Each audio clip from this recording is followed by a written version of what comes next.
Print and electronic media సోదర సోదరీమణులకు అందరికీ good afternoon.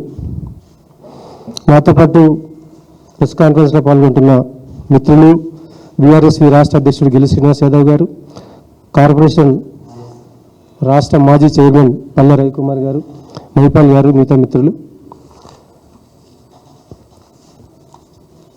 ఇవాళ ఈ రాష్ట్రంలో మీరందరూ కూడా చూస్తూ ఉన్నారు. గతంలో ఏ సర్కారులోనైనా ఏ ప్రభుత్వంలోనైనా సీఎంఓలు ప్రజా సంక్షేమం కోసం పనిచేసేటివి, రాష్ట్ర అభివృద్ధి కోసం నిరంతరం సీఎంఓల్లో మేధో మదనం జరిగేది. కానీ విచిత్రం ఏంటంటే దాదాపు 18 నెలలుగా రేవంత్ రెడ్డి సర్కారులో సీఎంఓ కాన్స్పిరసీస్ మ్యానుఫ్యాక్చరింగ్ ఆఫీస్గా మారిపోయింది, కుట్రను తయారు చేసే ఆఫీస్గా మారిపోయింది. 18 నెలల నుంచి ప్రజాపాలన గాలి కొదిలేసి గాలి మోటార్ గవర్నమెంట్గా మారిపోయి కాకమ్మ కథలు సృష్టిస్తూ ప్రజా వ్యతిరేకతను తప్పించుకోవడం కోసం, కప్పిపెట్టుకోవడం కోసం, గాలి కథలు సృష్టించడం కోసం కాన్స్పిరసీస్ మ్యానుఫ్యాక్చరింగ్ ఆఫీస్గా సీఎంఓ మారిపోయింది. అట్లాంటి సీఎంఓ నుంచి వచ్చే కాకమ్మ కథల్ని, స్టోరీల్ని, కట్టుకథల్ని ఆంధ్రజ్యోతి లాంటి అబద్ధాల జ్యోతి అసత్యాల స్టోరీగా నిత్యం వండి వారుస్తూ ఉన్నది. 1-2 పత్రికా యాజమాన్యాలు, 1-2 మీడియా ఛానళ్ళు కాన్స్పిరసీస్ మ్యానుఫ్యాక్చరింగ్ ఆఫీస్ నుంచి వచ్చే అబద్ధాల స్టోరీలను, అసత్యాలను ప్రచురిస్తూ ప్రజల్ని గందరగోళంలోకి నెట్టే కుట్రలు చేస్తూ ఉన్నారు. ఆ క్రమంలో భాగంగానే ఇవాళ ఆంధ్రజ్యోతిలో ఇంకొక 2-3 పత్రికల్లో హెచ్సిఏ కుంభకోణంలో కవిత కేటీఆర్ల పాత్ర అని, రాజ్ పాకాల గారికి, కేటీఆర్ గారి బామర్ది రాజ్ పాకాల గారికి క్యాటరింగ్ కాంట్రాక్ట్లు ఇచ్చినారని, టికెట్లు అమ్ముకునే టికెట్లు ఇచ్చినారని, ఐపీఎల్ టికెట్లు ఇచ్చినారని, అడ్డగోలుగా ఇచ్చినారని, అవినీతికి పాల్పడ్డారని, మనీ లాండరింగ్ జరిగిందని చెప్పి అడ్డగోలుగా ఇవాళ అసత్యాలు రాసినారు.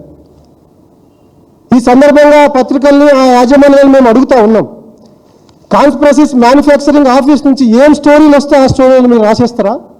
ఇదేనా జర్నలిజం? ఒకప్పుడు ఈ దేశంలో, ఈ రాష్ట్రంలో ఇన్వెస్టిగేటింగ్ జర్నలిజం పేరిట వాస్తవాలను వెలికితీసి సరిపోల్చుకొని, సరిచూచుకొని దాని ఆధారంగా వార్తలు రాసేవారు. దీన్ని ఏమంటారు? ఇది ఇన్వెస్టిగేషన్ జర్నలిజమా? ఈ జర్నలిజానికి ఏం పేరు పెట్టాలి? ఇంత అడ్డగోలుగా అసత్యాలు మీరు ప్రతినిత్యం ప్రచారంలో పెడతా ఉంటే ఇది రోత జర్నలిజం కదా, ఇది రోత జర్నలిజం కదా. దీని తెలంగాణ ప్రజలు అసహించుకుంటా ఉన్నారు. అర్థమైపోయింది, మీరు ఎన్ని అసత్యాలు రాసినా నమ్మే పరిస్థితుల్లో ఇవాళ తెలంగాణ ప్రజలు లేరు, తెలంగాణ రాష్ట్రము లేదు. మీ కుట్రలు ఇవాళ బట్టబయలైపోయినాయి. ఎంత అడ్డగోలుగా అసత్యాలు రాసినారు. ఇవాళ హెచ్సిఏ హైదరాబాద్ క్రికెట్ అసోసియేషన్లో జరుగుతున్నది ఏంది? దాన్ని సంస్కరించేందుకు రేవంత్ రెడ్డి ప్రయత్నం చేస్తున్నాడా? దాన్ని బాగు చేసేందుకు కాంగ్రెస్ సర్కార్ ప్రయత్నం చేస్తా ఉన్నదా? దాని వెనుక జరుగుతున్న తంతంగం, హెచ్సిఏ మీద ఏసీబీ రైడ్ల వెనుక ఉన్న కాన్స్పిరసీ కుట్ర ఇవాళ రాష్ట్రంలో ఉన్న వాళ్ళందరికీ తెలుసు. అన్నిట్ల మీద కాసుల కోసం ఎట్లయితే పడతా ఉన్నారో, డబ్బుల కోసం ఎట్లయితే పడతా ఉన్నారో, అడ్డగోలు సంపాదన కోసం ఎట్లయితే రేవంత్ రెడ్డి ముఠా కుట్రలు చేస్తూ ఉన్నదో, దాంట్లో భాగంగానే క్రీడల్లో కూడా కాసుల కోసం, క్రీడల్లో కూడా కాసుల వేట మొదలుపెట్టి ఇవాళ రేవంత్ రెడ్డి ముఠాను, అనుముల ముఠ హైదరాబాద్ క్రికెట్ అసోసియేషన్ హస్తగతం చేసుకోవడానికి జరుగుతున్న తంతంగము, నాటకమే ఇవాళ ఏసీబీ రైట్స్ పెడితే మనకు కనిపిస్తూ ఉన్నది, నడిపిస్తూ ఉన్నారు. ఎందుకోసం ఇవాళ మీరు హెచ్సిఏలో అవినీతి మీకు గుర్తుకొచ్చింది? ఇవాళ జరుగుతున్నదా హెచ్సిఏలో అవినీతి? ఈ రోజు మొదలైందా హెచ్సిఏలో అవినీతి? మీ పార్టీ వర్కింగ్ ప్రెసిడెంట్ అజరుద్దీన్ గారు హెచ్సిఏ అధ్యక్షుడిగా ఉన్నప్పుడు అడ్డగోలు అవినీతి జరిగిందని 2019 నుంచి 2020-23 దాకా అడ్డగోలుగా అన్నిట్లో, ఇన్ఫ్రాస్ట్రక్చర్లో, మెటీరియల్ కొనుగోలులో, మ్యాచ్ల నిర్వహణలో, అన్నింటిలో అడ్డగోలుగా అవినీతి జరిగిందని స్వయంగా సుప్రీంకోర్టు నియమించిన జస్టిస్ లావు నాగేశ్వరరావు కమిటీ ఉప్పల్ పోలీస్ స్టేషన్లో ఫిర్యాదు చేసింది కదా, కోట్ల రూపాయల కుంభకోణం జరిగిందని. మరి అజరుద్దీన్ మీద ఎందుకో చర్యలు తీసుకోలేదు నీ ప్రభుత్వం? అజరుద్దీన్ ఎందుకు అరెస్ట్ చేయలేదు నీ ప్రభుత్వం?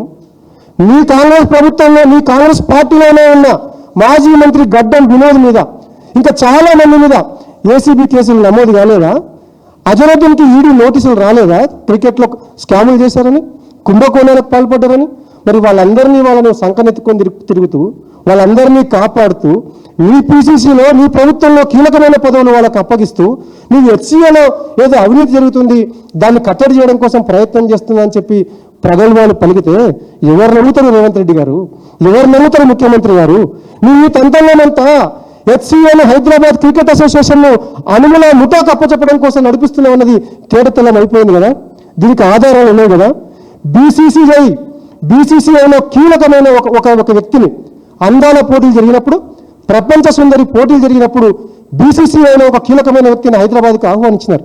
ఆ అందాల పోటీలతో ఆయనను మైమరపింపజేసి ఆయనతోని హెచ్సీఐను హస్తగతం చేసుకోవడానికి పకడ్బందీ ప్రణాళిక రచించినారు. ఆ ప్రణాళికలో భాగంగానే ఎలక్షన్లో ఎన్నికైన హెచ్సీఐను కూలదోయడం అంత ఈజీ కాదు కాబట్టి హెచ్సీఐ అధ్యక్షుడికి అవినీతి మరకలు అంటించి దాన్ని హస్తగతం చేసుకోవడానికి ఇవాళ మీరు ఏసీబీని ఉసుగొల్పి ఈ తంత్రాంగం అంతా నడిపిస్తూ ఉన్నారు కదా. ఈ తంత్రాంగాన్ని ఎవరు నమ్ముతారు? దీని వెనుక ఉన్నది భువనగిరి ఎంపీ చామల కిరణ్ కుమార్ రెడ్డి కదా మీ అనుచరుడు. చామల కిరణ్ కుమార్ రెడ్డికి ఏం సంబంధం? చామల కిరణ్ కుమార్ రెడ్డి మహేందర్ రెడ్డి అనే మార్వాడి నుంచి 6 నెలల క్రితం ఒక ఫ్యూచర్ స్టార్స్ అనే ఒక క్రికెట్ క్లబ్ను ఎందుకు కొనుగోలు చేసిందని మేము వాళ్ళని అడుగుతా ఉన్నాం. ఆయన క్రికెటరా? ఆయనకి ఏం సంబంధము? ఆయనకేం ఒకవేళ క్రీడాకారుడు అయినప్పటికీ హఠాత్తుగా ఆయనకు క్రికెట్లోకి ఎంటర్ కావాలనే ఆలోచన ఎందుకు వచ్చిందో ఇవాళ రేవంత్ రెడ్డి గారు చెప్పాలి. ఇవాళ దీనికి సమాధానం చెప్పాలి. చామల కిరణ్ కుమార్ రెడ్డి గారు మహేందర్ అనే ఒక మార్వాడి నుంచి ఒక ఫ్యూచర్ స్టార్ అనే క్రికెట్ క్లబ్ను కొనుగోలు చేసుకున్నట్టే ఇంకొక ఆయన శిష్యుడు, ఆయన తమ్ముడు అనిల్ కుమార్ యాదవ్ ఆయన కూడా ఒక క్రికెట్ క్లబ్ను కొనుక్కున్నాడు, విక్టరీ క్రికెట్ క్లబ్ అని. విక్టరీ క్రికెట్ క్లబ్ అని హఠాత్తుగా అనుకొని ఆయన కూడా ఇవాళ క్రికెట్లోకి ఎంటర్ అయినాడు. వీళ్ళిద్దరిని అడ్డం పెట్టుకొని రోజు నీ చుట్టూ తిరిగే నీ జేబులో మనిషి అయిన రోహన్ రెడ్డి హైదరాబాద్ క్రికెట్ అసోసియేషన్ అధ్యక్షుడిగా కావాలని చెప్పి ఆయన హైదరాబాద్ క్రికెట్ అసోసియేషన్ క్లబ్ అధ్యక్షుడు చేయాలని చెప్పి నువ్వు కంకణం కట్టుకునే కదా ఈ తంత్రం అంతా నడిపిస్తా ఉన్నావు. ఇది ఇలా క్రీడాకారులకు తెలియదా? రాష్ట్రంలో ఉన్న క్రీడాభిమానులకు తెలియదా? రాష్ట్రంలో ఉన్న మేధావులకు తెలియదా ఈ తంత్రం అంతా? ఇది ఎవరికి అర్థం కాదు రేవంత్ రెడ్డి గారు. ఈ సందర్భంగా నేను సూటిగా ప్రశ్నిస్తా ఉన్నా. గడ్డం వివేక్ కొడుకు గడ్డం వంశీ పెద్దపల్లి ఎంపీగా ఎన్నికైన తర్వాత సికింద్రాబాద్ క్లబ్లో ఒక సన్మానం ఏర్పాటు చేసిండు. ఆ సన్మాన సభ సాక్షిగా సన్మాన సభ కట్టడైన వాళ్ళందరికీ కూడా గడ్డం వంశీ ఆ రోజే చెప్పిండు కదా, కొద్ది రోజుల్లోనే హెచ్సీఏలో గమ్మత్తు జరగబోతా ఉన్నది, హెచ్సీఏలో మీరు ఒక అద్భుతం చూస్తారని చెప్పి గడ్డం వంశీ ఆ సన్మాన సభ సాక్షిగా చెప్పినాడు కదా. అంటే మీరు అధికారంలోకి వచ్చిన రోజు నుంచి హైదరాబాద్ క్రికెట్ అసోసియేషన్ ఎట్లా హస్తగతం చేసుకోవాలని చెప్పి, ఎట్లా దాంట్లోకి చొరబడాలని చెప్పి, ఎట్లా అక్కడ ఉన్న డబ్బుల్ని కొట్టేయాలని చెప్పి మీరు కుట్రపూరితంగా పావులు జరుగుతున్నారు. ఆ పావులకు ఇవాళ క్లైమాక్సే ఇవాళ జరుగుతున్న ఏసీబీ రైడ్స్. నిజంగా క్రికెట్ అసోసియేషన్లో స్కాములు జరిగితే, కుంభకోణాలు జరిగితే, అవినీతి జరిగితే ఖచ్చితంగా చర్యలు తీసుకోవాల్సిందే. ఆ బాధ్యులైన వాళ్ళ మీద శిక్షలు జరపాల్సిందే. కానీ ఎవరు జరపాలి చర్యలు? ఎవరు తీసుకోవాలి చర్యలు? కంపెనీస్ యాక్ట్ ప్రకారమో సొసైటీస్ యాక్ట్ ప్రకారమో రిజిస్టర్ అయిన హైదరాబాద్ క్రికెట్ అసోసియేషన్లో ఏదైనా స్కామ్ జరిగితే అది బీసీసీఐ కంప్లైంట్లు పోతే బీసీసీఐ గుర్తించి హైదరాబాద్ క్రికెట్ అసోసియేషన్ మీద ఏదైనా చర్యలు ఇనిషియేట్ చేస్తే ప్రభుత్వాన్ని కూడా రిక్వెస్ట్ చేసి వాళ్ళని అరెస్ట్ చేయమని చెప్పి బీసీసీఐ కోరితే కదా నువ్వు ఎంటర్ కావాలి, నువ్వు చర్యలు తీసుకోవాలి. నీకేమైనా బీసీసీఐ నుంచి ఫిర్యాదు వచ్చిందా? పోనీ హైదరాబాద్ క్రికెట్ అసోసియేషన్లో సభ్యులు ఎవరైనా నీ ప్రభుత్వానికి ఫిర్యాదు చేసిందా జరిగిన అక్రమాల మీద? సభ్యులు ఫిర్యాదు చేయలేదు, బీసీసీఐ నుంచి కాంప్లైంట్ రాలేదు. అదేవిధంగా నువ్వు జగన్మోహన్ రావు గారి మీద ఆరోపణలు మోపుతా ఉన్నావు. ఏం మోపావు? బాల్స్ కుంభకోణంలో అవినీతి, క్రికెట్ బాల్స్ పంపిణీలో డిస్ట్రిబ్యూషన్లో అవినీతి అని చెప్పావు. కానీ బాల్స్ కొన్నది గేట్ ఎంట్రీలో ఉంటుంది, రికార్డ్స్ ఉంటాయి. ఒకవేళ ఆ రికార్డ్స్ ట్యాంపర్ చేయమని చెప్పి జగన్మోహన్ రావు చెప్పాడని చెప్పి ఏ ఎంప్లాయ్ అయినా హైదరాబాద్ క్రికెట్ అసోసియేషన్లో ఉన్న ఏ ఎంప్లాయ్ అయినా నీకు ఫిర్యాదు చేసినాడా? చేయలేదు కదా. ఏ సభ్యుడు ఫిర్యాదు చేయలేదు, ఏ బీసీసీఐ నుంచి కంప్లైంట్ రాలేదు.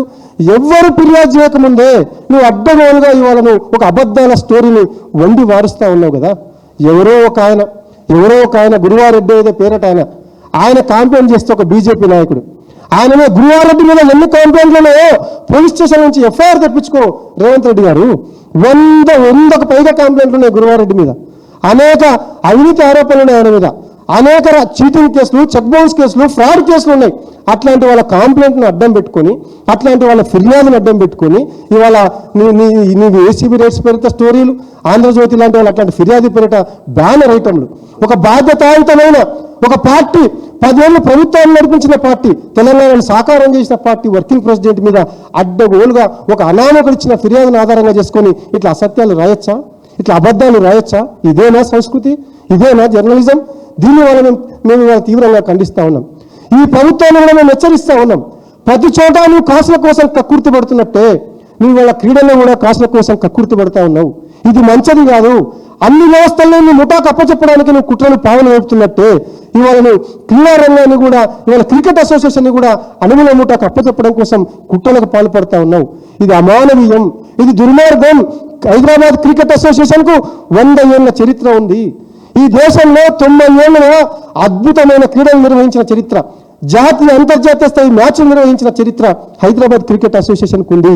నీ చిల్లర రాజకీయాల కోసం, నీ చిల్లర వ్యక్తుల కోసం, నీ చిల్లర కుట్రల కోసం ప్రతిష్టాత్మకమైన హైదరాబాద్ క్రికెట్ అసోసియేషన్ను బలి చేయొద్దు. ఇప్పటికే రాష్ట్ర రిప్యుటేషన్ ఆగం పట్టించినావు, రాష్ట్ర ప్రతిష్టను ఆగం చేసేసినావు. హైదరాబాద్ క్రికెట్ అసోసియేషన్ అంతర్జాతీయ వ్యాప్తంగా ఉన్న హైదరాబాద్ క్రికెట్ అసోసియేషన్ రెప్యుటేషన్ కూడా నాశనం చేయొద్దని చెప్పి ముఖ్యమంత్రి రేవంత్ రెడ్డి గారికి ఈ సందర్భంగా నేను విజ్ఞప్తి చేస్తా ఉన్నా. ఇంత దుర్మార్గం చేసి, ఇంత దుర్మార్గాలకు పాల్పడుతూ నువ్వు సాధించేది ఏంది రేవంత్ రెడ్డి గారు? ఇన్ని కుట్రలు చేస్తూ, ఇన్ని కుతంత్రాలు చేస్తూ నువ్వు సాధించేది ఏంది రేవంత్ రెడ్డి గారు? గొప్ప గొప్పలు చెప్తా ఉన్నావు కదా, రైజింగ్ తెలంగాణ 2050 అంటున్నావు, కానీ నువ్వు క్రషింగ్ తెలంగాణ ఫార్ములా వాడుతూ ఉన్నావు కదా. అన్ని వ్యవస్థల్ని అణిచేసే నమూనాలు వాళ్ళ మోడల్ని నువ్వు వాళ్ళ అనుసరిస్తూ ఉన్నావు కదా. దీంట్లో క్రీడలను కూడా బలి తీసుకుంటే ఎట్లా? నువ్వు మొన్న స్పోర్ట్స్ పాలసీ పెట్టినావు. నేను పెట్టిన స్పోర్ట్స్ పాలసీ, నేను తయారు చేసిన స్పోర్ట్స్ పాలసీని జిరాక్స్ తీసుకొచ్చి నువ్వు స్పోర్ట్స్ పాలసీలో భాగంగా చదివినావు.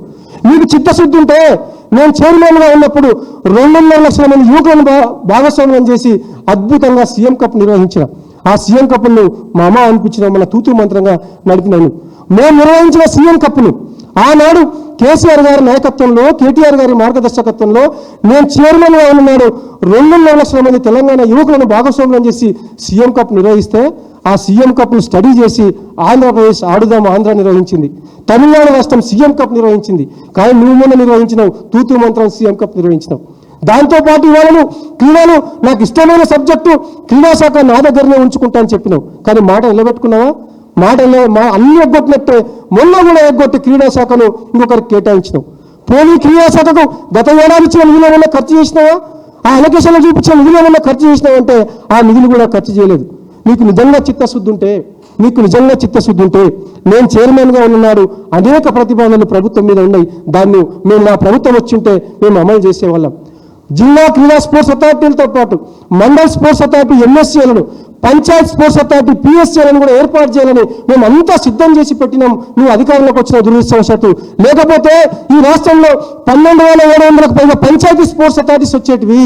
మా రాష్ట్ర ప్రభుత్వం ఆనాడు కేసీఆర్ ప్రభుత్వం 16,000 క్రీడా ప్రాంగణాలని గుర్తించి 9,000 క్రీడా ప్రాంగణాన్ని పూర్తి చేసి పెట్టింది. ఆ క్రీడా ప్రాంగణాల నిర్వహణ బాధ్యత, గ్రామీణ క్రీడల నిర్వహణ బాధ్యత పంచాయత్ స్పోర్ట్స్ అథారిటీలు చూసుకునేటివి. కానీ నీకు దమ్ము ఉంటే, చిత్తశుద్ధి ఉంటే నువ్వు అలా పంచాయతీ స్పోర్ట్స్ అథారిటీని ఏర్పాటు చేయి, గ్రామీణ క్రీడల్ని వెలుగులోకి తీసుకురా. కానీ గప్పాలు కొట్టడంతో వచ్చేది ఏముంది? నువ్వు పోతావు, అద్భుతంగా స్పోర్ట్స్లు తెస్తా, ఒలింపిక్స్ కొట్టిస్తా, మెడల్స్ కొట్టిస్తా, స్పోర్ట్స్ యూనివర్సిటీస్ పెడతా అని చెప్పి గప్పాలు నడుపుతున్నావు. నువ్వేం చెప్పినావు? 4th సిటీలో స్పోర్ట్స్ సిటీ పెడతాను, కానీ పెడుతున్నావా? మళ్ళీ ఇప్పుడు తీసుకొచ్చి పాత హకీంపేట స్పోర్ట్స్ స్కూల్లోనే స్పోర్ట్స్ యూనివర్సిటీ పెడతా అని చెప్పి మళ్ళీ మొదటికి వచ్చినావు. దాంతోపాటు నువ్వు మహేంద్రని ఇన్వాల్వ్ చేస్తా అంటున్నావు. కపిల్ దేవ్ కనపడతా ఆయనతో ఫోటోలు దిగుతావు, ఇంకొక స్పోర్ట్స్ పర్సన్ కనపడతా ఆయనతో ఫోటోలు దిగుతావు, ప్రెస్లో పబ్లిసిటీ చేసుకుంటావు. అదా కావాల్సింది?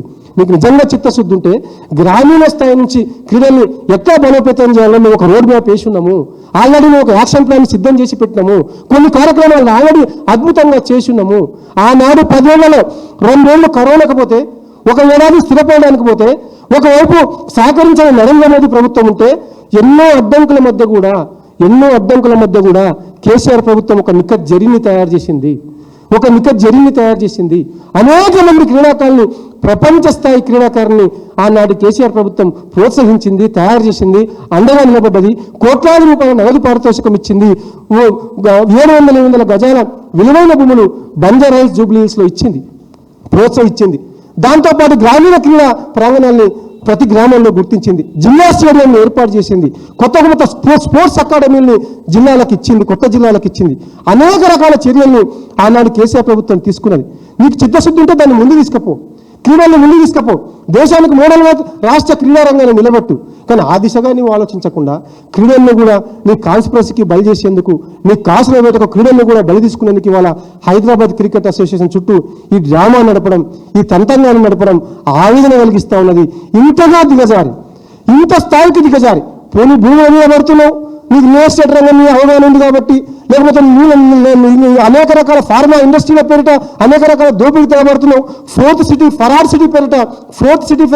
ఫ్రాడ్ సిటీ చేసి భూములు కొల్లగొడతా ఉన్నావు, అక్కడికి ఆగుతావు అనుకున్నాం. కానీ ఇంకా దిగజారి ఎవరూ కూడా ఈ దేశంలో చేయనంతగా దిగజారి వాళ్ళ క్రీడలను కూడా నీ కాసుల వేటకు బలి తీసుకునే ప్రయత్నం ఏదైతే చేస్తూ ఉన్నావో ఇది చూసి మా అందరికి కూడా ఆవేదన కలుగుతూ ఉన్నది, రాష్ట్ర ప్రజలందరికీ కూడా ఆవేదన కలుగుతూ ఉన్నది. ఇది మంచి పద్ధతి కాదని చెప్పి హెచ్చరిస్తా ఉన్నాం. ఇవాళ నువ్వు చెప్పినా నువ్వు పత్రికలు చెప్తున్న దానికి మేము స్పష్టంగా అడుగుతా ఉన్నాం. ఎవరు ఐపీఎల్ టికెట్ల వేలం ఎవరు నిర్వహిస్తారు? ఐపీఎల్ టికెట్ల కాంట్రాక్ట్ రాజపాకాలకు ఇచ్చారు, టెండర్లు రాజపాకాలకు ఇచ్చారని చెప్పి నువ్వు చెప్తున్నావు కదా. గత ఏడాది ఐపీఎల్ టికెట్లు ఎవరు అమ్మారు? పేటీఎం కదా, సన్ రైజర్స్ కదా డిసైడ్ చేసింది. పేటీఎం ద్వారా ఐపీఎల్ టికెట్లు గత ఏడాది అందించలేదా? మొన్న ఐపీఎల్ టికెట్లను డిస్ట్రిక్ట్ జొమాటోస్ ఏజెన్సీ ద్వారా వాళ్ళు అమ్ముకోలేదా సన్ రైజర్స్? ఐపీఎల్ టికెట్లు గత ఏడాది పేటీఎం ద్వారా అమ్మితే, మొన్ననేమో జొమాటో ద్వారా అమ్మితే, నువ్వు రాజపాకాలకు ఐపీఎల్ టికెట్లు ఇచ్చినారు అమ్ముకోవడానికి అని చెప్పి అబద్ధాలు రాయిస్తా ఉన్నావు. ఇది అసత్యం కాదా? ఇది దుర్మార్గం కాదా? ఇది అన్యాయం కాదా? ఈ ఫుడ్ క్యాటరింగ్ కాంట్రాక్ట్ కూడా వీళ్ళకి సంబంధించిన ఎవరికో ఇచ్చినారని చెప్పి రాసినావు. ఇంత ఘోరం. ఫుడ్ కాంట్రాక్ట్లో 3 కేటగిరీలు ఉంటాయి. రాసేవాళ్ళు తెలుసుకొని రాయాలి. ఒక కాన్స్పిరసీస్ మ్యానుఫ్యాక్చరింగ్ ఆఫీస్ ఏం స్టోరీలు పంపితే అది రాస్తే సిగ్గుపడతారు మీ పత్రికలను చూసి. దయచేసి అర్థం చేసుకోండి, ఇప్పటికైనా మారండి. 3 రకాల కేటగిరేషన్ ఉంటుంది. ఒకటేమో ఎగ్జిక్యూటివ్ మెంబర్స్ సంబంధించి ఫుడ్ క్యాటరింగ్ ఉంటుంది, బీసీసీఐకి సంబంధించి ఫుడ్ క్యాటరింగ్ ఉంటుంది, ఇంకొకటేమో సాధారణ ప్లేయర్స్కి సంబంధించి ఫుడ్ క్యాటరింగ్. 3 కేటగిరీలు ఉంటాయి. ఒకటేమో కాకతీయ ఐటీసీకి ఇచ్చారు ఫుడ్ కాంట్రాక్టు, ఒకటేమో సురభి అనే ఏజెన్సీకి ఇచ్చారు, ఇంకోటికి ఇచ్చారు. దీనికి కేటీఆర్ బంధువులకి ఏం సంబంధము? దీనికి కేటీఆర్ గారికి ఏం సంబంధము? కేటీఆర్ గారి కుటుంబానికి ఏం సంబంధము? ఇంత దిగజారి మీరు వార్తలు వెళ్ళి మార్చొచ్చా? ఇంత దిగజారి కుట్రలు చేయొచ్చా? దీన్ని అడ్డుపెట్టుకొని రాజకీయం చేయొచ్చా అని చెప్పి రేవంత్ రెడ్డిని ఈ సందర్భంగా నేను ప్రశ్నిస్తా ఉన్నా. కొద్ది రోజులు ఫార్ములా ఈ రేస్ పేరిట డ్రామా నడిపినావు, మళ్ళీ ఇప్పుడు హెచ్సిఏ పేరిట డ్రామా నడిపిస్తా ఉన్నావు, స్టోరీ లేపిస్తా ఉన్నావు. ఈ స్టోరీలు ఈ డ్రామాలు నిలబడవు, ఈ వైఖరి మార్చుకోవాలని చెప్పి ఈ సందర్భంగా రేవంత్ రెడ్డిని మేము ఈ సందర్భంగా హెచ్చరిస్తా ఉన్నాం. నీ ముందు నీ చుట్టూ తయారైన మూట ఒక భువనగిరి ఎంపీ చామల కిరణ్ కుమార్ రెడ్డి గారు, ఒక అనిల్ కుమార్ యాదవ్ గారు, ఒక రోహన్ రెడ్డి గారు, అందరినీ ఒక ముఠాగా నువ్వు వాళ్ళ హెచ్సిఏని హస్తగతం చేసుకోవడానికి ఉసుగొలుపుతా ఉన్నావు. అందులో భాగంగానే ఈ తంతగమంతా నడిపిస్తా ఉన్నావు. ఇది మంచి పద్ధతి కాదు. ఈ సందర్భంలో ఒక చోటు ప్రశ్న అడుగుతా ఉన్నాం. హెచ్సిఏకి సంబంధించిన అన్ని కాంట్రాక్టులు, అన్ని రకాల వ్యవహారాలు అసోసియేషన్ యాక్ట్ ప్రకారం హెచ్సిఏ సెక్రటరీ పేరుగా నడుస్తాయి. మరి ఎవరు కావాలి? హెచ్సిఏ ప్రెసిడెంట్ అవుతాడో, హెచ్సిఏ సెక్రటరీ అవుతాడో? హెచ్సిఏ సెక్రటరీ దేవరాజ్ ఏమని కావాల్సింటే ఆ దేవరాజు ప్రభుత్వ సలహాదారు కేశవరావు గారికో, ఆయన కూతురు మేయర్ విజయలక్ష్మి గారికో సన్నిహితులు అని చెప్పి ఆ దేవరాజును ఏటీగా మార్చి జగన్మోహన్ రావు గారిని ఏమని చేసి జగన్మోహన్ రావుని వాళ్ళు అరెస్ట్ చేసి నువ్వు తంతంగా నడిపిస్తా ఉన్నావు. మరి 5 మందిని ఆగామే వాళ్ళ మీద అరెస్ట్ చేసిన మీకు దేవరాజు ఎందుకు దొరుకుతున్నాడు? ఎవరు అడ్డుకుంటున్నారు దేవరాజు అరెస్ట్ కాకుండా? ఈ అదృశ్య శక్తి అడ్డుకుంటుంది. దీనివల్ల మేము రేవంత్ రెడ్డి గారిని సందర్భంగా ప్రశ్నిస్తూ ఉన్నాం. ఈ తంతంగమంతా హెచ్సిఏ చుట్టూ నడుపుతున్న తంతంగమంతా డ్రామా, ఇది ఒక కాసుల వేట. మీకు చిత్తశుద్ధి ఉంటే, మీకు నిజంగా క్రీడల మీద చిత్తశుద్ధి ఉంటే ఇప్పటికైనా సరైన దిశలో చర్యలు తీసుకో. హెచ్సిఏలో అక్రమాలు జరిగితే అక్రమాల మీద చర్యలు తీసుకో. అజరుద్దీన్ దగ్గర నుంచి, వివేక్ హయాంలో ఉన్నప్పుడు దగ్గర నుంచి అసలు 30 స్టేడియం నిర్మాణానికి 30 కోట్లు ఫస్ట్ ఎస్టిమేషన్స్ చేస్తే అది పూర్తయ్యేసరికి 100 కోట్లు అయింది. దాని మీదనే రకరకాల ఆరోపణలు ఉన్నాయి. ఇట్లా చెప్పుకుంటే ఎన్నో ఆరోపణలు ఉన్నాయి. గడ్డం వినోద్ మీద, అజరుద్దీన్ మీద, అర్షద్ అయూబ్ ఖాన్ మీద, రకరకాల వ్యక్తుల మీద ఆరోపణలు ఉన్నాయి. నడుస్తున్న క్రికెట్ క్లబ్ల మీద ఆరోపణలు ఉన్నాయి. వీటన్నిటి మీద చర్యలు తీసుకో. నువ్వు జగన్మోహన్ రావు ఫోర్జరీ చేశాడని చెప్తున్నావు. సంతకం కృష్ణ యాదవ్, మాజీ మంత్రి కృష్ణ యాదవ్ గారి సంతకం ఫోర్జరీ చేశాడని ఒక ఆరోపణ పెట్టినావు. కృష్ణ యాదవ్ గారికి ఆయన సోదరుడు రాజేందర్ యాదవ్ గారికి మధ్య ఉన్న ఆస్తి గొడవల్లో భాగంగా వాళ్ళ దగ్గర ఉన్న ఆ గౌలిపుర క్రికెట్ క్లబ్ను ఆయన రాజేందర్ యాదవ్ గారు 2018లో మార్చుకున్నాడు. 2018లో సంబంధిత సబ్ రిజిస్టార్ ఆ క్రికెట్ క్లబ్ పేరు మారిస్తే 2023లో క్రికెట్ క్లబ్లోకి ఎంటర్ అయిన జగన్మోహన్ రావుకి ఏం సంబంధం ఉంటుంది? అది దాన్ని ఎవరి మీద చర్యలు తీసుకోవాలి? 2018లో దాన్ని చేసిన సబ్ రిజిస్టార్ మీద చర్యలు తీసుకో, అప్పుడు హెచ్సిఏ పాలకవర్గం మీద చర్యలు తీసుకో. అది దాచిపెట్టిన జగన్మోహన్ రావు చుట్టూ జగన్మోహన్ రావుకు కేటీఆర్కు కులమైనంత మాత్రాన లింకు కలిపి అసత్యాలు వండి వారిస్తే, క్యారెక్టర్ అసోసియేషన్ చేసే ప్రయత్నం చేస్తే దీన్ని ఎవరు ఒప్పుకోరు. ఈ ఎప్పటికైనా సత్యాలు బయటపడతాయి. రేవంత్ రెడ్డి గారు ఇప్పటికే మీరు రాష్ట్ర ప్రజల ముందు జోకర్ అయిపోయారు. ఇట్లాంటి వ్యవహారాలు నడుపుతూ ఇంకా జోకర్గా మారకనని చెప్పి ఈ సందర్భంగా విజ్ఞప్తి చేస్తా ఉన్నాం. థ్యాంక్ యూ అన్న. Subject diversion